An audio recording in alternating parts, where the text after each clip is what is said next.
আসসালামু আলাইকুম guys, welcome back to my channel. চলুন আজকে একটা ইউনিক রান্না দেখে আসি।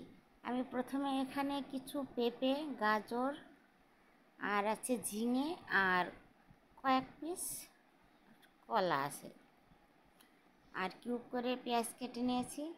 এইগুলো আমি ফুটন্ত গরম পানিতে দিয়ে একটু ভাপ দিয়ে নিব বা সিদ্ধ করে নিব।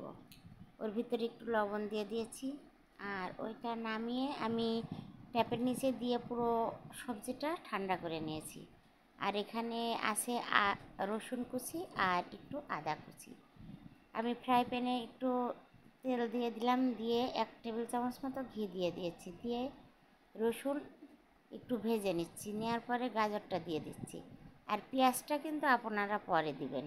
আমি দিয়েছি বাসায় যার জন্য রান্না করছি সে পেঁয়াজগুলো খুঁটে খুঁটে ফেলে দেয়, এই জন্য আমি পেঁয়াজটা আগে দিয়ে নরম করে সবজির সাথে মিশিয়ে নিব।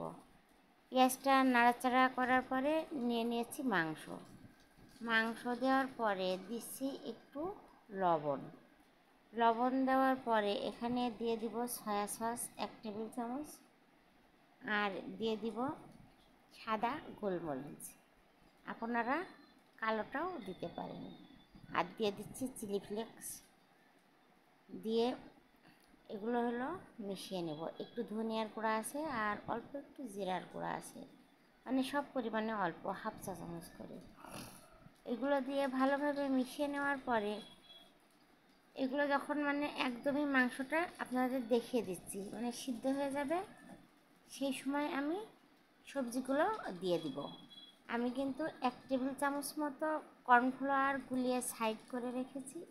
মাংসটা আমি একবারই ঢেকে দিয়েছি আর দেওয়ার পর হালকা করে টমেটো সস দিয়ে দিচ্ছি। টমেটো সসটা দেওয়ার পরে আবারও মিশিয়ে নিব।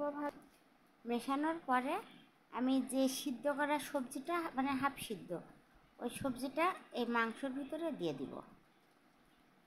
দিয়ে এটা খুব সুন্দর করে মিশিয়ে নিব।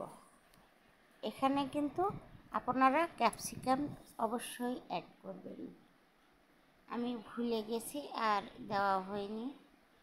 আর এখানে 2-3 টুকরা কাঁচা মরিচ আছে, একদমই সামান্য পরিমাণে।